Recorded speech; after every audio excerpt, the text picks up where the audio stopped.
भवानी शंकरो वंदे श्रद्धा विश्वासरूपिणं याभ्यां विना न पश्यन्ति सिद्धा स्वान्तः समीश्वरम्। तो एक तो ये दो मैंने प्रिंट कर लिए थे, आप उस पर शेयर कर लें।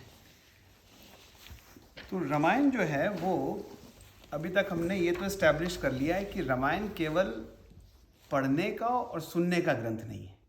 रामायण जो है वो समझने का और समझ करके प्रयोग करने का ग्रंथ है।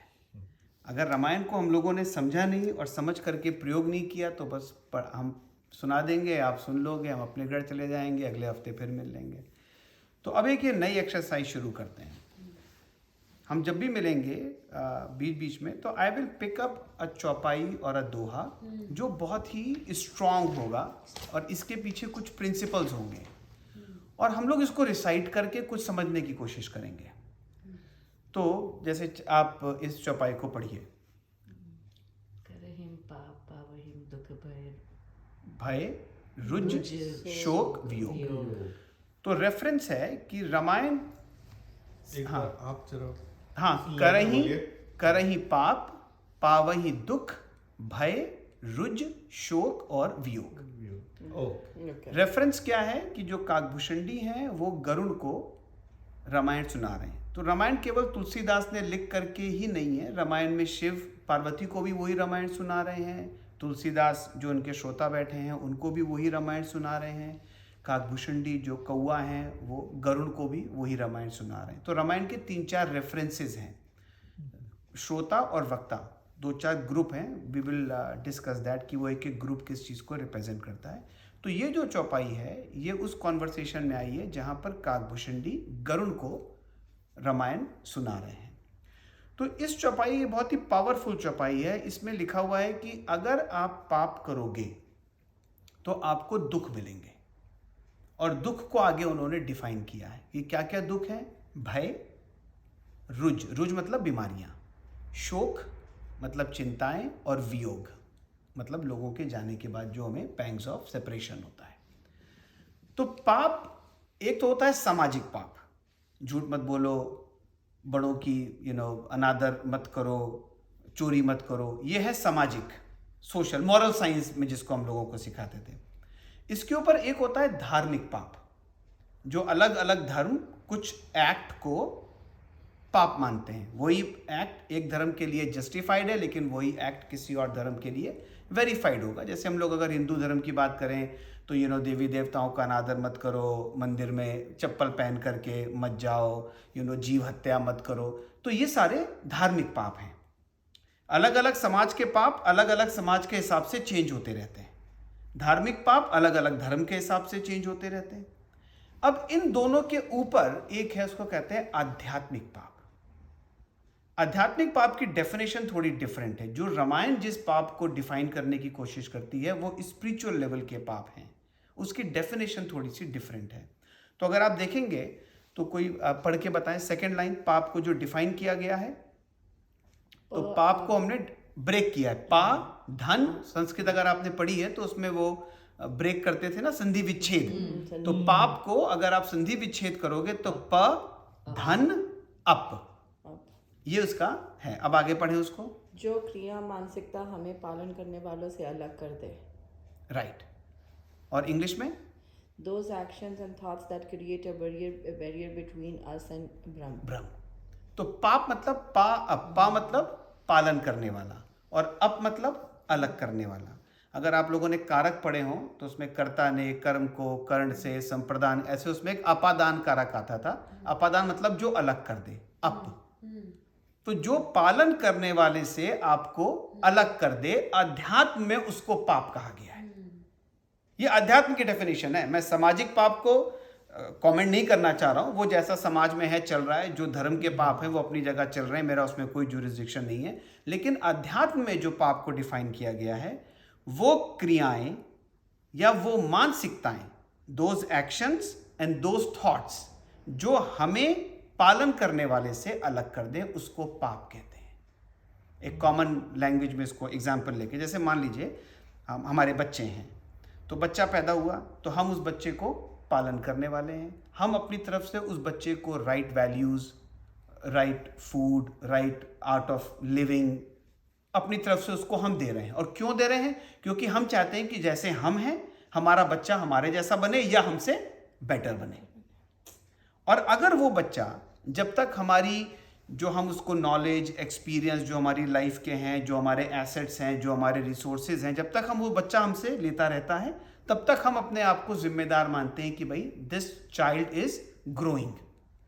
लेकिन जिस दिन वो बच्चा बड़ा हो जाता है और अगर उसको ये लगे कि नहीं भाई आपकी जो चीज़ें हैं वो मेरी समझ में नहीं आती हैं, वो उस बच्चे ने अपने आप को आपसे अलग कर लिया। अब क्या हुआ? अब आपका जो रिसोर्सेज हैं वो उसके लिए अब डाइल्यूट होने शुरू हो गए। हम अपने आप को ब्रह्म कहते हैं, ब्रह्म अस्मि। तो इसका मतलब जो ब्रह्म की वैल्यूज हैं, जो ब्रह्म का एक्सपीरियंस है, जो ब्रह्म की वर्चूज हैं, वो हमारे अंदर भी आनी चाहिए। और अगर हम उस ब्रह्म को जो हमें पालता है, जिस दिन ये ब्रह्म चला गया सब खत्म हो गया, तो ब्रह्म की वजह से हम पल रहे हैं। जिस दिन वो ब्रह्म से हम अलग हो गए वो पाप की तरह डिफाइन किया गया है। ब्रह्म बीमार नहीं पड़ता, हम बीमार पड़ते हैं। तो कुछ ऐसा पाप हो रहा है बीच में जहां हम पालन करने वाले की जो वैल्यूज हैं उससे हम अलग हो रहे हैं। ब्रह्म के अंदर डर नहीं होता, भय नहीं होता, हमारे अंदर होता है। तो इसका मतलब उसकी जो अभय रहने की वैल्यूज हैं ब्रह्म की, हम उससे अलग हो गए, पाप हो गया। ब्रह्म को चिंताएं नहीं होती हैं, हमें होती हैं।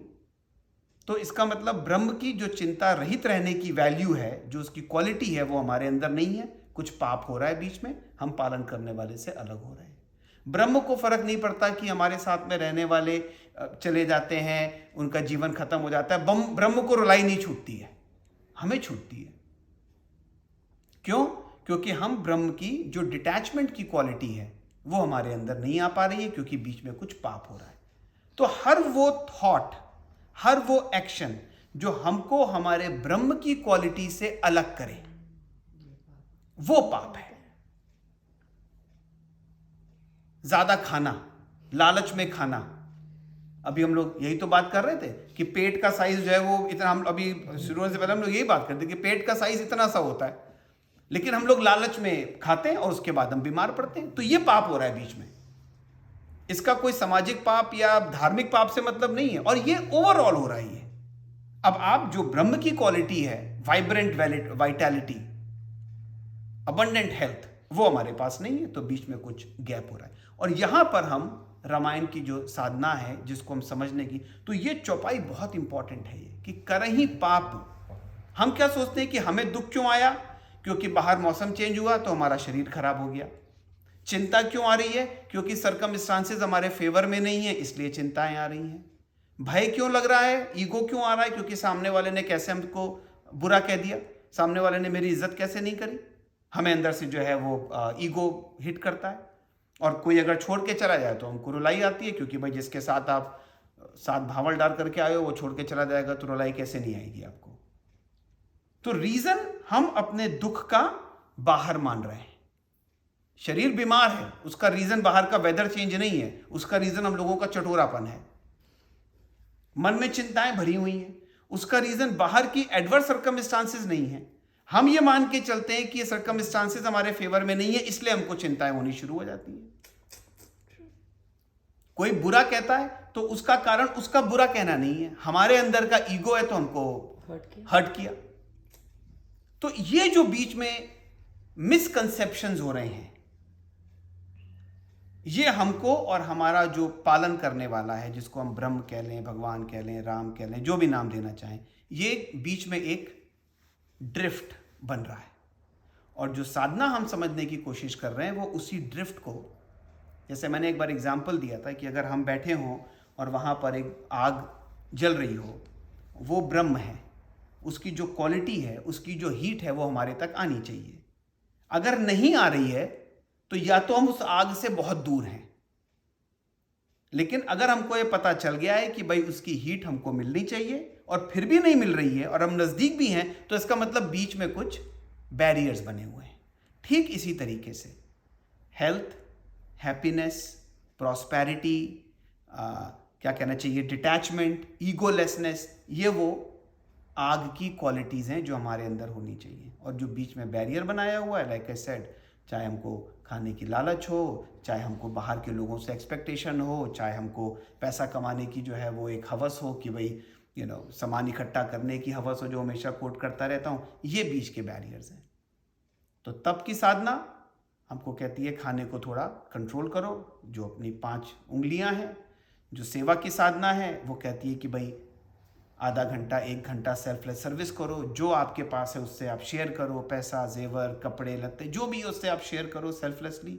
और फिर अपनी मेडिटेशन की साधना है कि दिन में 3 बार, नहीं 3 बार हो सके कम से कम 2 बार 15-15 मिनट आंख बंद करके बैठना है।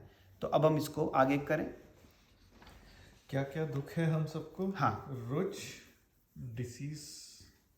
Diseases, lack of health, yes. शोक, चिंता, सैडनेस, डिप्रेशन, अनहैप्पीनेस, भय, अनप्रेडिक्टेबिलिटी ऑफ फ्यूचर, वियोग, पैंग्स ऑफ सेपरेशन। तो मोटे मोटे सारे भी दुख जो हमारे हैं वो इन्हीं इस एक चौपाई में ह्यूमन काइंड के सारे दुख उन्होंने डिफाइन कर दिए हैं। इतनी सारगर्भित ये कोटेशन है रामायण का। और इन सारे दुखों का एक ही कारण है, पाप। और पाप जो आपको पालन करने वाले से अलग कर दे। पालन करने वाला ये ब्रह्म है। जब ये ब्रह्म की क्वालिटीज हमारे स्थूल शरीर में हम नहीं महसूस कर पाते हैं तो इसका मतलब कहीं कुछ गड़बड़ हो रहा है। जब आपके भाई आप देखो ना, बच्चा जो है वो जब अपने आप को बड़ा होशियार, हम ही लोग जब बड़े हो गए तो फिर अपने आप को होशियार समझदार समझना शुरू कर दिया, तो पेरेंट्स ने बोला भाई ठीक है, फिर if you do not need our values any more then be it. फिर थोड़ी देर के बाद फिर पिटते हैं। फिर हम जैसे सुग्रीव के केस में हुआ था, वो बेचारा गया, वो फिर पिटा, फिर वो वापस आया। तो ये हम लोग के साथ भी होता है। तो आई थिंक ये एक एक्सरसाइज है जो हम लोग थोड़ा सा इसको करेंगे एवरी नाउ एंड देन, ताकि हम लोग समझ सकें कि क्या ये चौपाइयाँ हैं, इनके पीछे क्या इसका मतलब है और कैसे इसको हम लोग जो है वो सीख सकें। तो this is what I wanted to present. अब इसके बाद हम लोग अपना जो भी क्वेश्चन आंसर करना है वो कर लेते हैं। This is good because you are right कि सब कुछ इसी में है। सब इसी में है। लाइफ का पूरा भय, रुच, शोक, डिजीज, चिंता, फ्यूचर, हमेशा डर बना रहता है हम लोगों को कि पता नहीं फ्यूचर में क्या हो जाए। बोल गुरुदेव।